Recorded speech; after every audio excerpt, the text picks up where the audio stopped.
Chào các bạn, hôm nay mình dành một ngày đi chơi ở Sanremo.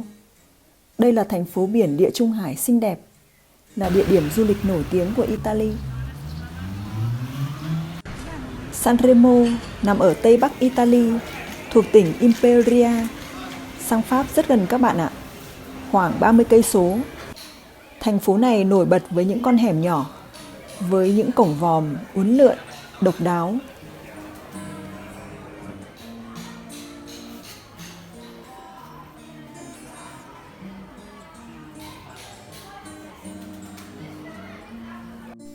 Các bạn ơi, mình đang ở trung tâm Sanremo. Ở đây con ngõ nhỏ nào cũng thật đặc biệt. Thành phố cổ kính được hình thành từ thời Roman sẽ khiến bạn không thể rời mắt. Ở đây có rất nhiều con hẻm độc đáo. Các bạn hãy cùng mình tham quan nhé.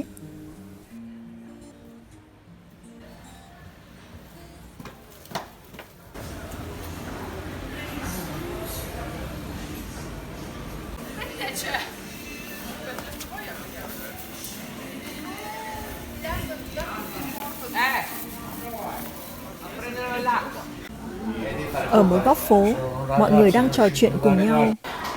Bây giờ cũng là lúc các bạn nhỏ đã tan học về.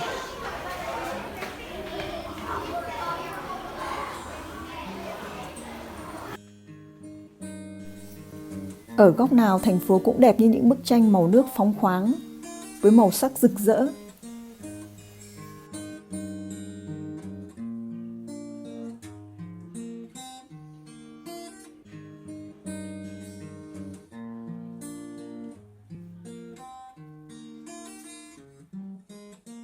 Ở đây mọi người dùng xe máy rất nhiều các bạn ạ. Có lẽ để phù hợp với những con hẻm nhỏ hẹp. Các bạn ơi, ở đây mình thấy có một bãi đậu xe rất lớn, tràn ngập toàn xe máy. Rất hiếm khi mình thấy một bãi đậu xe lớn như thế này ở Ý. Nếu có thêm quán xá vỉa hè thì cảm giác như một đoạn phố ở Hà Nội vậy. Mình quan sát thấy thành phố không có quá nhiều khách du lịch. Có lẽ bây giờ đang là cuối tháng 5, chưa phải cao điểm.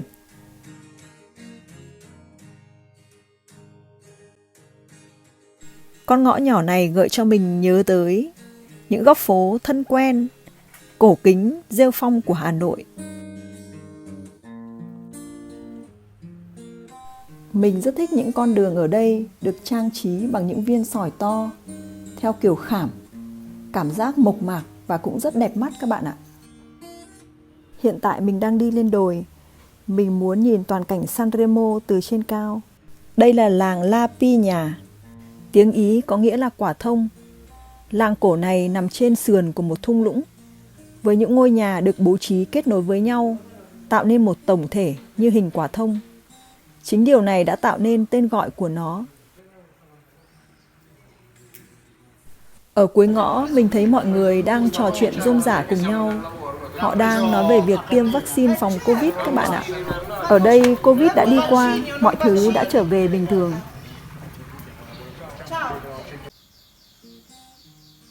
Góc nhỏ nào các bạn cũng sẽ bắt gặp những chi tiết được người dân ở đây trang trí rất tỉ mỉ. Ống nước này mình có cảm giác như tranh của họa sĩ Mondrian vậy.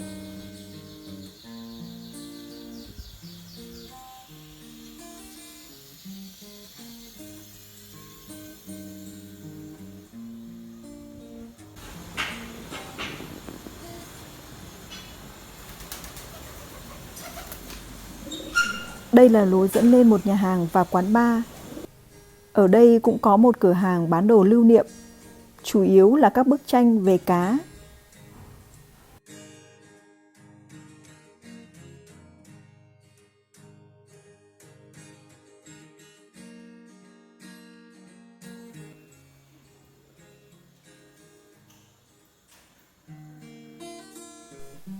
Từ góc này của con ngõ, mình thấy xa xa là nhà thờ vươn lên trời cao. Ở đây có rất nhiều nhà thờ, tương tự như ở Việt Nam chúng ta, đi đâu cũng bắt gặp chùa chiền.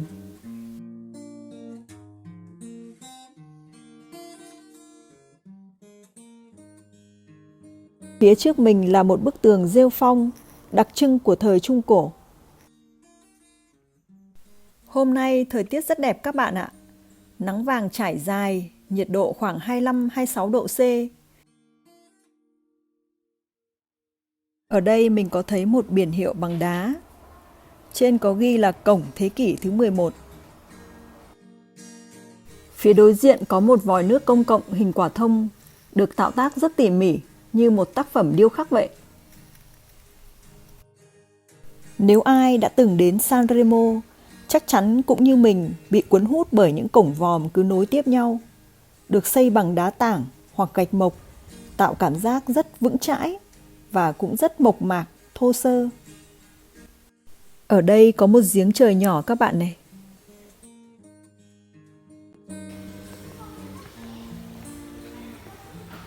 Sanremo gây ấn tượng mạnh với mình bởi thành phố cổ được bảo tồn trong trạng thái rất tốt. Mình cảm nhận được tình yêu của người dân địa phương đối với thành phố này.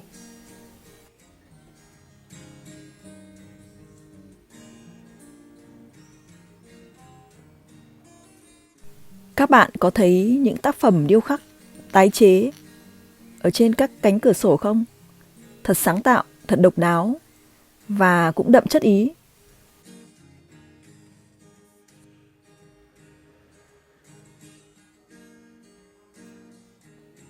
Đi hết con ngõ này đến con ngõ khác, mình thấy người dân địa phương sử dụng tông màu ấm để sơn tường nhà, ví dụ như màu cam, màu vàng, tông nâu đất, màu kem.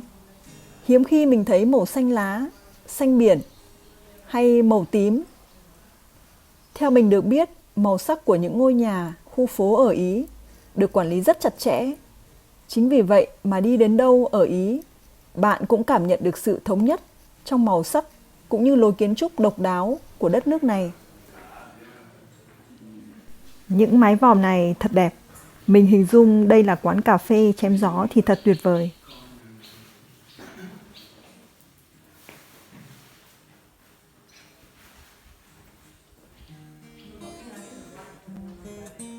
Có một điều mình thực sự ấn tượng đối với Sanremo, đó là thành phố vô cùng sạch các bạn ạ. Không hề thấy một đầu mẩu thuốc lá hay một mảnh giấy vương vãi trên đường phố.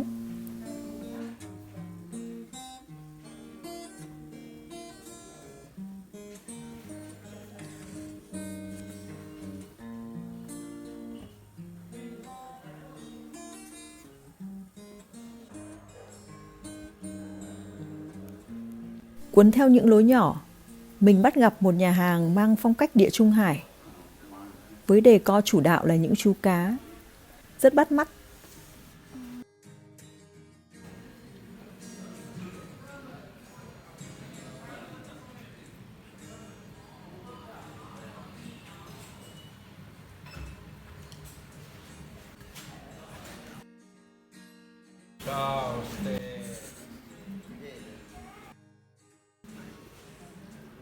Từ nhà hàng này có một lối nhỏ, chúng ta hãy cùng khám phá nhé. Đây là một con ngõ nhỏ, theo mình là hấp dẫn nhất Sanremo.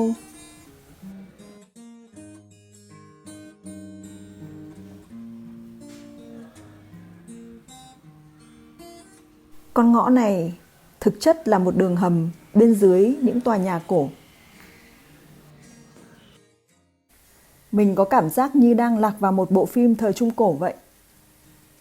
Con ngõ nhỏ hun hút, mỗi bước chân lại mở ra những điều thú vị.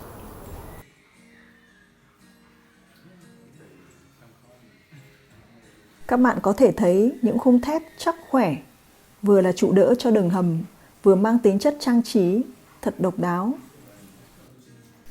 Ôi, mình thấy các bạn chó này giống hai em cún của mình ở Việt Nam quá các bạn ạ. Các bạn ơi, người Ý đặc biệt yêu quý chó.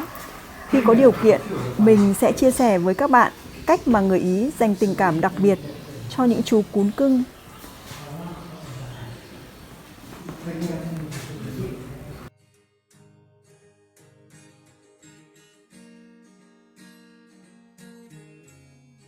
Đi đến đâu chúng ta cũng bắt gặp hình ảnh Chúa Giêsu, phản ánh sự sùng đạo của người dân nơi đây.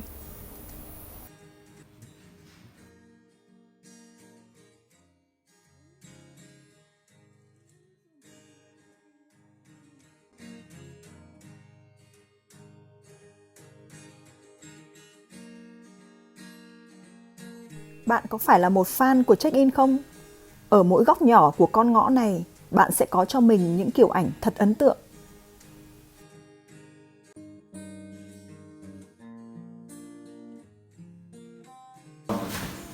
Ở đây có một hộp điện nhỏ, được ngụy trang cho trùng với những bức tường thô ráp, cổ kính xung quanh.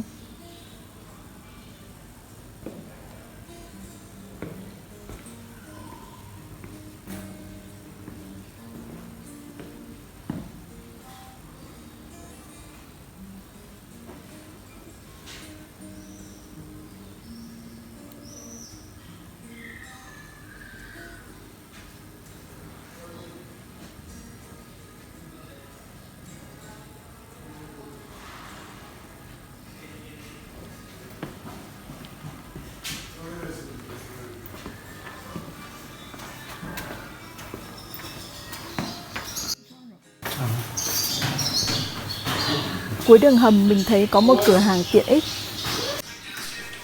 Ở đây mình thấy họ bày bán nhiều loại hoa quả và rất nhiều cà chua các bạn ạ. Mình có một số người bạn là người Ý. Họ thường đùa với mình rằng, bạn biết không, người Ý không thể sống thiếu sót cà chua.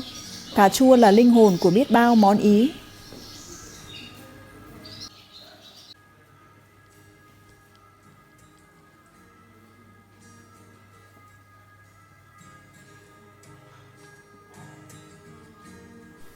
Mình có cảm nhận người dân địa phương tôn trọng và yêu quý thành phố của họ biết bao. Bạn có thể thấy đâu đâu cũng được chăm chút thật tỉ mỉ.